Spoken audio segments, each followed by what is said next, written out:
भीमराव अम्बेडकर जी को हमारे संविधान का जनक माना जाता है। हमारे देश को स्वतंत्र और गणतंत्र बनाने के लिए न जाने कितने स्वतंत्रता सेनानियों ने अपने जीवन का बलिदान दिया है।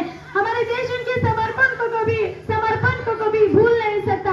हमारे देश ने स्वतंत्रता के बाद बहुत उन्नति की है, परंतु आज भी हमारे देश में आतंकवादी, भ्रष्टाचार, बेरोजगारी जैसी आसमानता है। तो आइए आज गणतंत्र दिन के अवसर पर हम सभी प्रतिज्ञा का पूरा प्रजासत्ताक दिनाचा देशभाषा जरी अनेक आहेत तरी सारे भारतीय एक आहेत। 26 जानेवारी हा दिवस आपण प्रजासत्ताक दिन साजरा करतो। 15 ऑगस्ट 1947 रोजी भारताला स्वातंत्र्य मिळाले। स्वतंत्र भारतात 26 जानेवारी 1950 पासून भारतीय संविधान लागू करण्यात आले। डॉक्टर बाबासाहेब आंबेडकर यांना भारतीय राज्यघटनेचे शिल्पकार म्हटले जाते। डॉक्टर बाबासाहेब आंबेडकर यांना भारतीय राज्यघटनेत म्हटले जाते।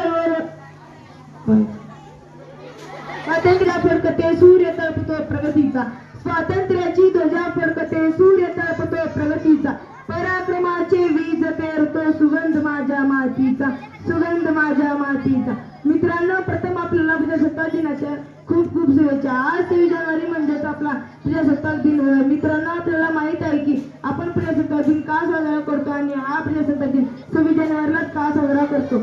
आज मी आपल्याला प्रजासत्ताक दिनाचा इतिहास सांगणार आहे।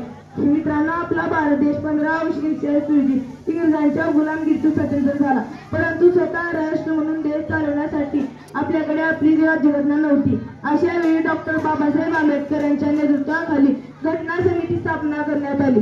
या समितीने 2 वर्ष 11 महिने 18 दिवस अथक परिश्रम करून भारत देशाला मजबूत संविधान दिले। एवढे बोलून माझे भाषण संपवतो।